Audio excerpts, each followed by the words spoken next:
शिव जयंती फिर है आई, हर ज्योति जिसने जगाई। शिव जयंती फिर है आई, हर ज्योति जिसने जगाई। घर घर को स्वर्ग बनाने नई आशाएं लाई। शिव जयंती फिर है आई, हर ज्योति जिसने जगाई। घर घर को स्वर्ग बनाने नई आशाएं लाई। शिव जयंती फिर है आई, हर ज्योति जिसने जगाई। शिव जयंती फिर है आई, हर ज्योति जिसने जगाई।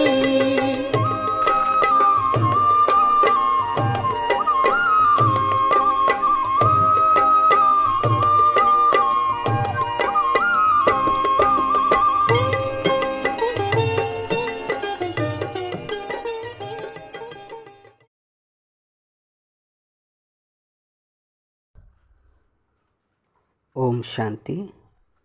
అవ్యక్త చింతన ఫిబ్రవరి 11వ తేదీ 2024 ఆదివారం జరిగిన అవ్యక్త మురళిని మనం చింతన చేస్తున్నాము. ఈ మురళి యొక్క రివైజ్ డేటు 24 ఫిబ్రవరి 1998. మురళి యొక్క హెడ్డింగు తండ్రితో, సేవతో మరియు పరివారంతో ప్రేమ ఉంచుకుంటే శ్రమ నుండి విడుదలైపోతారు. ఇది ఈ మురళి యొక్క హెడ్డింగు. మనం ఈ మురళి చింతన చేసిన తర్వాత మనకి స్పష్టమయ్యే విషయాలు ఏంటి అంటే, శివరాత్రి గురించి బాబా విశేషంగా ఏ విధంగా వర్ణించారు, శివరాత్రి యొక్క మహత్యం ఏమిటి అనేది మనకి అర్థమవుతుంది. అదేవిధంగా సర్వశ్రేష్ఠ బ్రాహ్మణ జీవితంలో ఎదురయ్యే అనేక రకాలైన ఆటంకాలను ఏ విధంగా దాటుకోవాలి, అందుకు బాప్దాదా చెప్పిన యుక్తులు ఏమిటి అనేది మనకి తెలుస్తుంది. విశేషంగా మనను పురుషార్థంలో ముందుకు తీసుకువెళ్ళే పుణ్య ఖాతాను ఏ విధంగా జమ చేసుకోవాలి, ఆ విధంగా పుణ్య ఖాతాను జమ చేసుకున్న వారి గుర్తులు ఏమిటి అనేది మనకి అర్థమవుతుంది.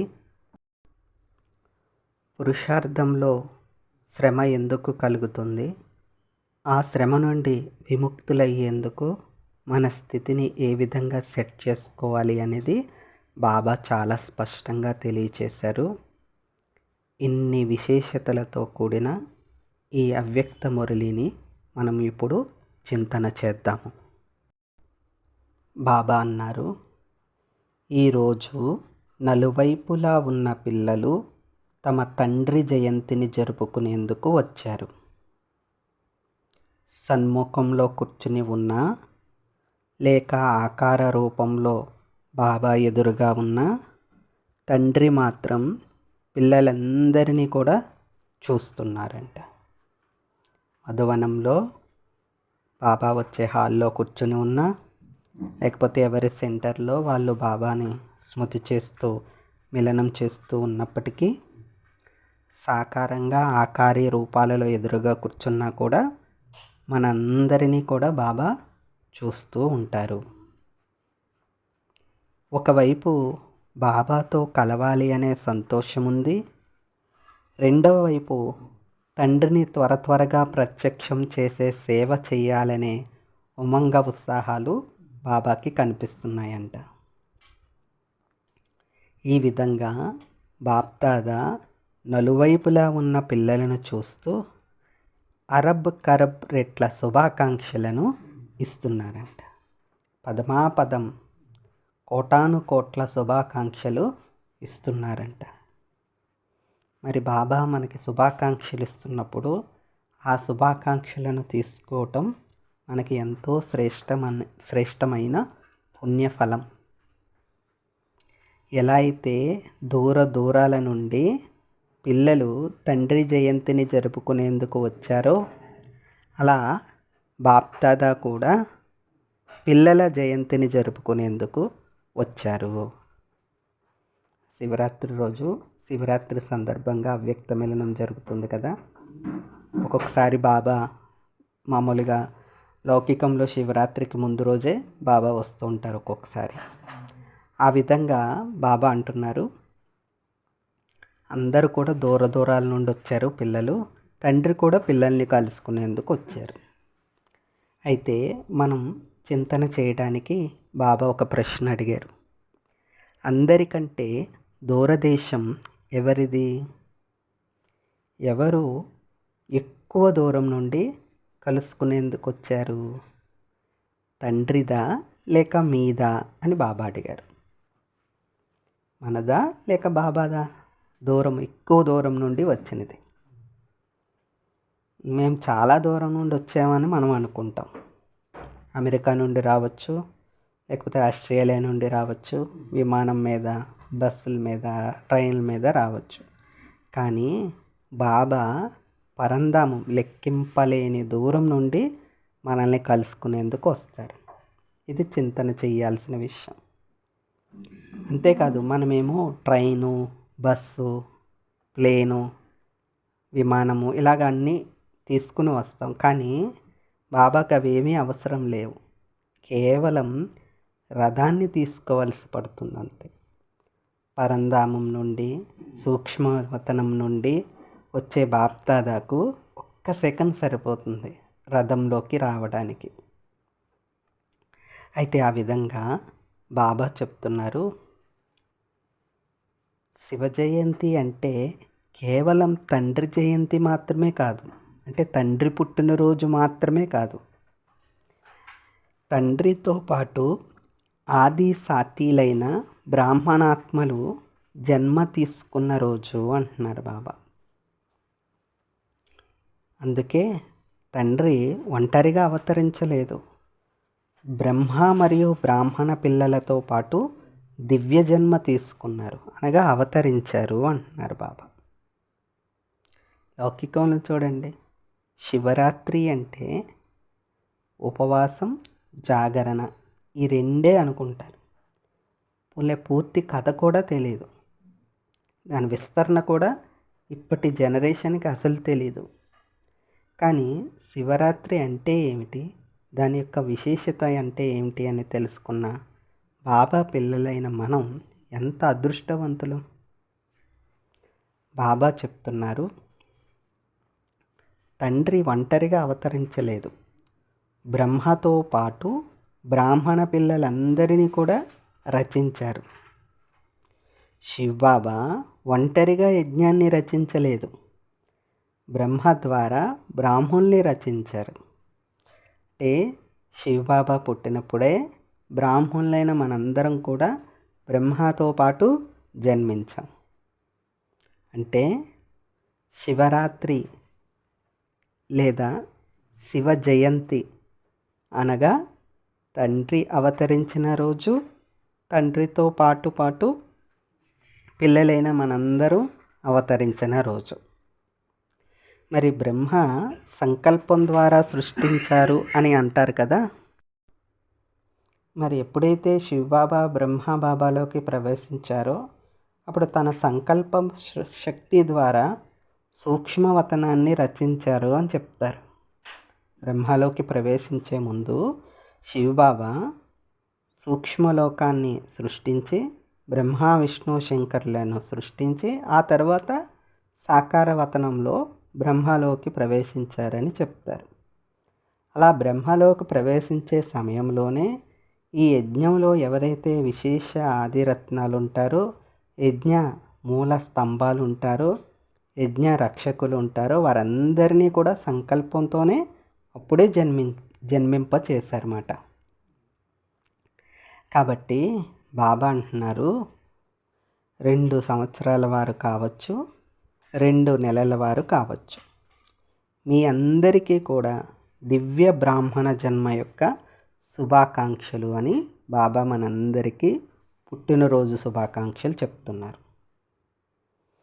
మరి భగవంతుడు మనకి శుభాకాంక్షలు చెప్తున్నప్పుడు మనం కూడా బాబాకి అంతే లగన్తో, ప్రేమతో, ప్రీతిగా పుట్టినరోజు శుభాకాంక్షలు బాబా అని చెప్పాలి. చెప్దామా? బాబా మీకు కూడా దివ్య అవతరణ యొక్క శుభాకాంక్షలు. బాప్దాదా చెప్తున్నారు, ఈ దివ్య జన్మ ఎంత శ్రేష్టమైనది. తండ్రి కూడా ప్రతి దివ్య జన్మధారి బ్రాహ్మణాత్మల భాగ్య నక్షత్రం మెరుస్తూ ఉండడాన్ని చూసి హర్షితమవుతున్నారు. ఏం చూసి హర్షితమవుతున్నారు? మనందరి భాగ్య నక్షత్రం, భాగ్య సితార యొక్క మెరుపును చూసి హర్షిస్తున్నారు, సంతోషం వ్యక్తం చేస్తున్నారు. ఎక్కువలో ఎక్కువ మెజారిటీ బాప్దాదా ఈ విధంగానే మనకి మురళిలో సంబోధిస్తూ ఉంటారు. ప్రతి అవ్యక్త మురళిని మనం చింతన చేసినట్లయితే సూక్ష్మంలో సూక్ష్మంగా నడుస్తుంది మొత్తం అవ్యక్త మురళి అంతా.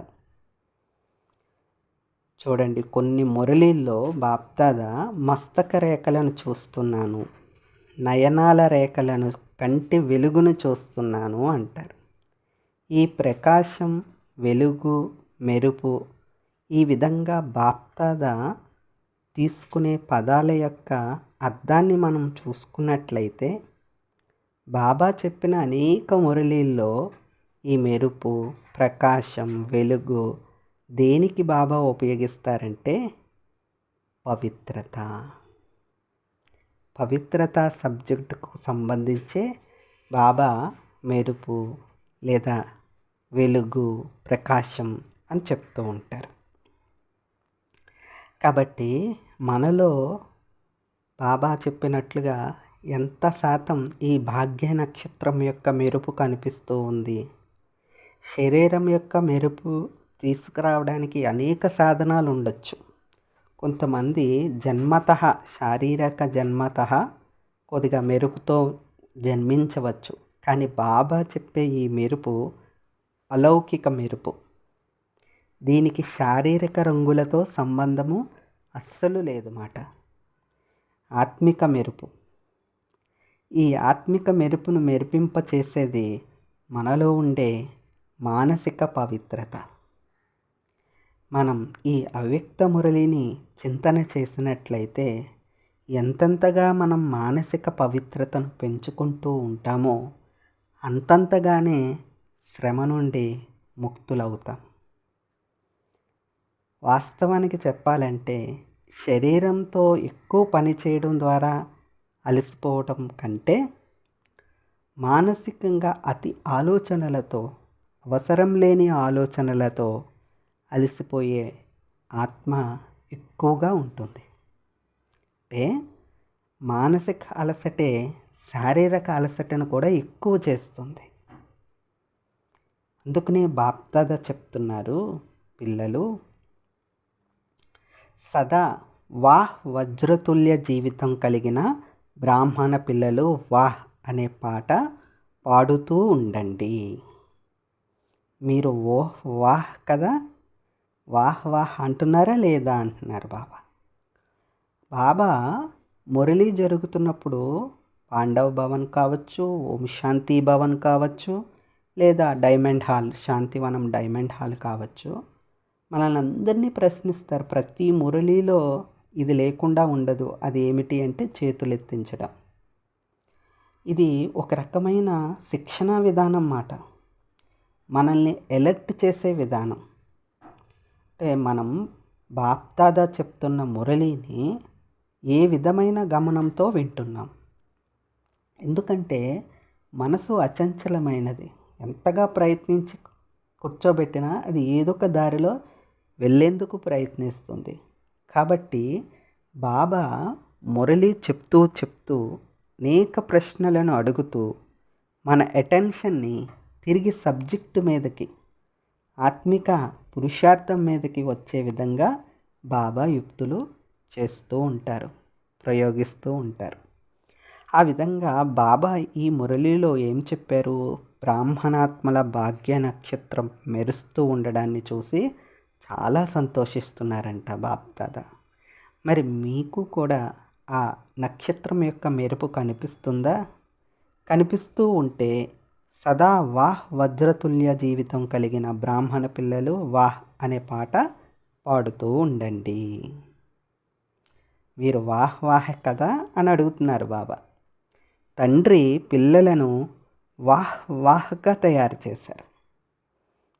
చేశారా లేదా? అలా తయారెందుకు కావాల్సిన వాహ్ వాహ్ వనరులన్నిటినీ బాబా మనకి ఇచ్చారు. అందువల్లనే బాబా పదే పదే గుర్తు చేయిస్తున్నారు మనకి ఈ మురళీలో. ఏంటి అంటే, మరెవ్వరికి ఇటువంటి జన్మ లేదు, ఉండబోదు కూడా. ఈ శివ జయంతి అనేది ఎన్ని విశేషతలతో కూడినది అంటే అన్ని విశేషతలతో కూడినది. అందులో ఒకటిది నిరాకారుని దివ్య జన్మ. అంటే బాబా చెప్తున్నారు, ఇలాంటి జన్మ మొత్తం కల్పంలో మరెవ్వరిది ఉండదు. శ్రీకృష్ణుడు, శ్రీరాముడు, ఇతర ధర్మపితలు కావచ్చు, దేవాత్మలు కావచ్చు, ఎవరైనా సరే మొత్తం కల్పంలో సత్య, త్రేత, ద్వాపర, కలియుగాలలో సాకార శరీరంతోనే జన్మిస్తారు. కానీ ఒక్క నిరాకారి తండ్రి యొక్క జన్మ మాత్రం పరకాయ ప్రవేశం ద్వారా జరుగుతుంది. మరి మొత్తం కల్పంలో ఈ విధానం ద్వారా ఎవరి జన్మైనా జరుగుతుందా అని బాబా అడుగుతున్నారు. ఒక్క తండ్రిది మాత్రమే ఇలాంటి అతీతమైన జన్మదినం జరుగుతుంది. దీనిని భక్తులు శివ జయంతి రూపంలో ఇప్పటికీ జరుపుకుంటూ వస్తున్నారు అని బాబా అంటున్నారు. మరి బాబా అంటున్నారు, ఇంతటి దివ్య జన్మ యొక్క మహత్వం పిల్లలైన మీకే తెలుసు, భక్తులకి తెలియదు.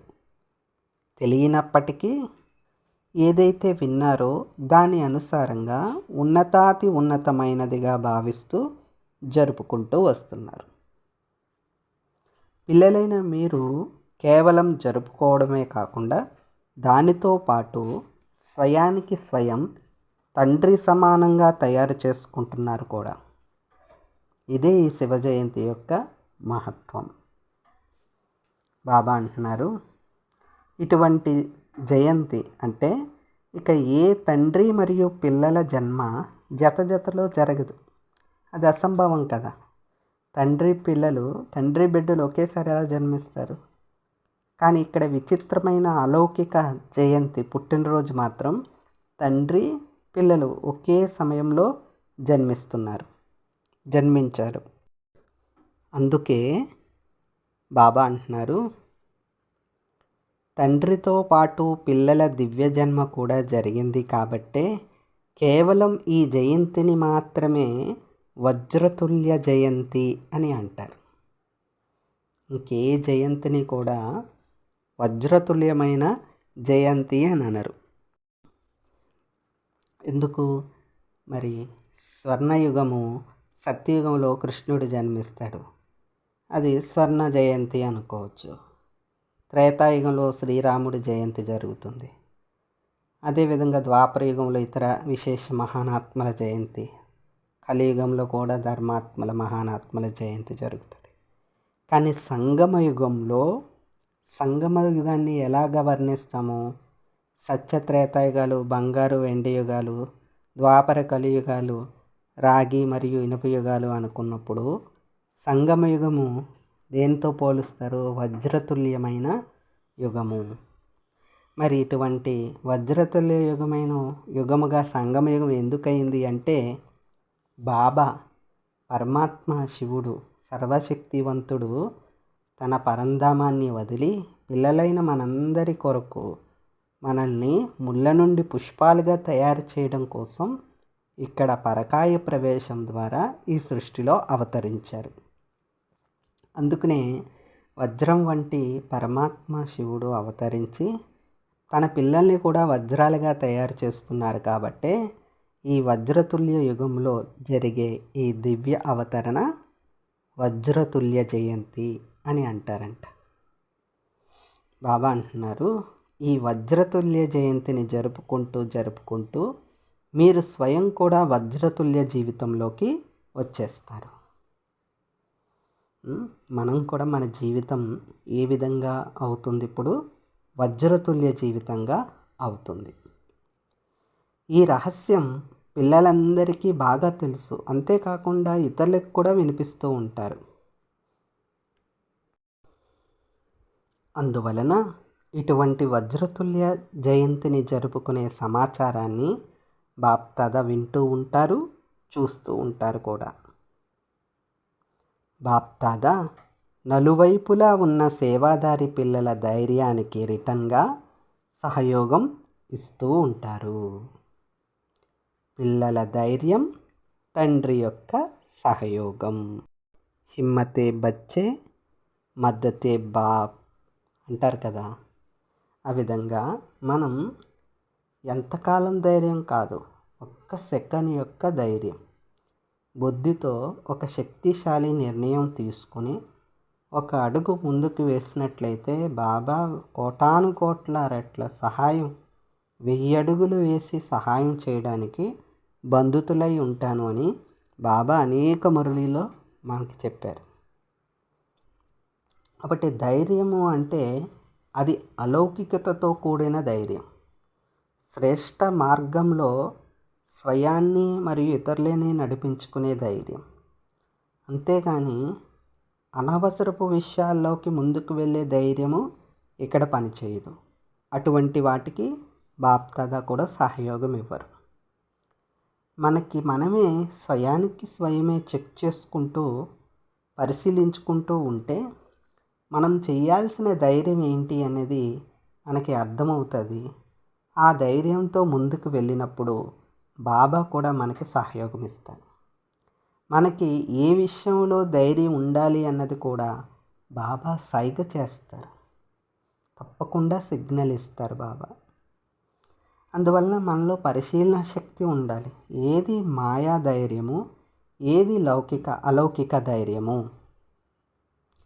ఇక్కడ మన యొక్క జీవితం ఏంటి అంటే బాబా యొక్క జ్ఞానాన్ని ఎంతో రమణీయకంగా ఇతరులకు చూపించాలి. అంతేకాని మనమే వేరే విధంగా డిస్సర్వీస్ అయ్యే విధంగా మన ధైర్యం అనేది ఉండకూడదు.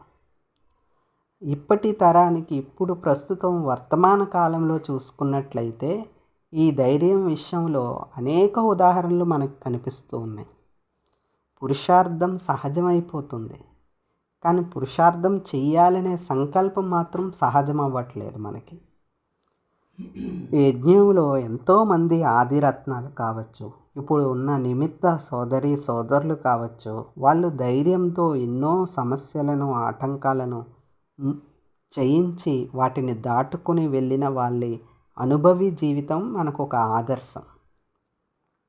అందువలన ఎప్పుడైతే మనం అలౌకికమైన అవసరమైన ధైర్యం చేస్తామో మన మనసుకి అంతరాత్మకి కూడా అది టచ్ అవుతుంది. ఇది మనం ముందుకు వెళ్ళాల్సిన కార్యము అని. ఒక్కొక్కసారి అనవసరపు ధైర్యాలు పెట్టుకుని ముందుకు వెళ్తూ ఉంటే అడుగడుగున ఆటంకం ఏర్పడుతుంది. అయినా బాబా సహాయం చేయట్లేదేంటి అని మనం నిరాశపడిపోతూ ఉంటాం. ఎందుకంటే అక్కడ బాబా చేయవలసిన చోట మనం ధైర్యం చేయలేదు కాబట్టి బాబా సహాయం అందదు. పైగా బాబా అనేక రూపాల్లో మనకి సూచన ఇస్తూనే ఉంటారు.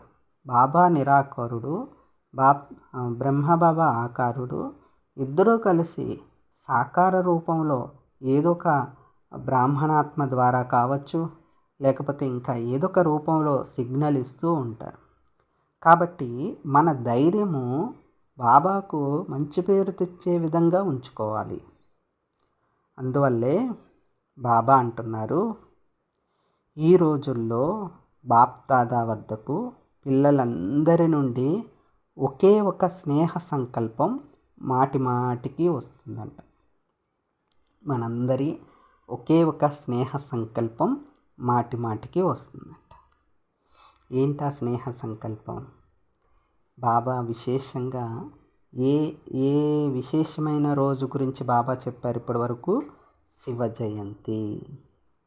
కాబట్టి శివ జయంతి సందర్భంగా ఇప్పుడు తండ్రి సమానంగా త్వరగా తయారవ్వాల్సిందే అనే స్నేహ సంకల్పం బాప్దాదా వద్దకు పిల్లలైన మనందరి నుండి వెళ్తుందంట. మన సంకల్పం బాబా దగ్గరికి వెళ్ళిపోయింది. మరి అప్పుడు బాబా ఏం చెప్తున్నారు? సంకల్పానికి బదులుగా చింతన చేయండి. ఏమనొచ్చు బాబా? మనమేమో బాబా ఇప్పుడు మీ సమానంగా త్వరగా తయారైపోతాం. ఇది మన శ్రేష్ఠ సంకల్పం మనందరిది. దానికి బాబా అంటున్నారు, ఓ మధురమైన పిల్లలు, మీరు తయారవ్వాల్సిందే. ఏమంటున్నారు బాబా? మీరు తయారవ్వాల్సిందే. ప్రతి ఒక్కరికి ఏ నిశ్చయం ఉందంటే, మేము కాకపోతే ఇంకెవరు అవుతారు, మేము కాకపోతే ఇంకెవరం అవుతాము అని అనుకుంటున్నామంట మనం. దానికి బాబా అంటున్నారు, ఇప్పుడు ఇంకా అండర్లైన్ చేయండి. ఏంటి అంటే, మేమే అయ్యాము, మేమే అవుతున్నాము, మేమే ప్రతి కల్పం అవుతాము. ఈ నిశ్చయాన్ని గట్టిగా పెట్టుకోండి అంటున్నారు బాబా. కల్పము, సంకల్పంలోనే కల్పం ఉంది కదా. మనం ఎన్ని శ్రేష్ఠ సంకల్పాలు చేసుకుంటూ ఉంటామో మన యొక్క పాత్ర అనేది కల్పానికి ఫిక్స్ అవుతూ ఉంటుంది. ఆ విధంగా బాబా మనల్ని ఏం అండర్లైన్ చేసుకోమంటున్నారు? దృఢంగా అండర్లైన్ చేసుకోండి అంటున్నారు. ఏమనుకోవాలి మనం? మేమే అయ్యాము, మేమే అవుతున్నాము, మేమే ప్రతి కల్పము అవుతాము. మరి పిల్లలు ఎంచుకున్న సేవా పద్ధతి బాప్దాదాకు చాలా ఇష్టం అనిపిస్తుంది. దేశం వారు కావచ్చు, విదేశం వారు కావచ్చు, సేవ బాగా చేస్తున్నారు. అనేక వింగ్లను ఏర్పాటు చేసి తద్వారా విశేషమైన వ్యక్తులందరికీ కూడా సేవ చేయటం జరుగుతుంది. ఈ పద్ధతి చాలా బాగుంది. దీని ద్వారా ఇండియా, భారతదేశంలో కావచ్చు, విదేశాల్లో కావచ్చు సేవ మంచిగా అనిపిస్తుంది. అందరూ కూడా మంచి గ్రూపులు తీసుకొస్తారు, రీట్రీట్ చేస్తారు. ఈ పద్ధతి చాలా మంచిగా ఉందని బాప్దాదా మెచ్చుకుంటున్నారు. బాప్దాదాకు ఇటువంటి సేవ ఇష్టమే. విశేష ఆదిరత్నాలు, మంచి ఆవిష్కరణలు అంటే సేవా పద్ధతులను తయారు చేశారు. అయితే సేవను బాబా మెచ్చుకున్న తర్వాత మరొక మాట చెప్పారు.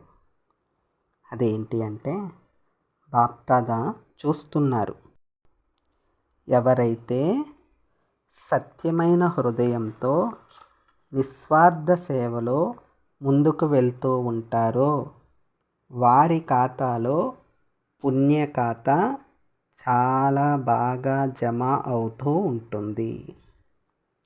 భలే సేవ అంటే అది ఎన్నో రకరకాలుగా ఉంటుంది.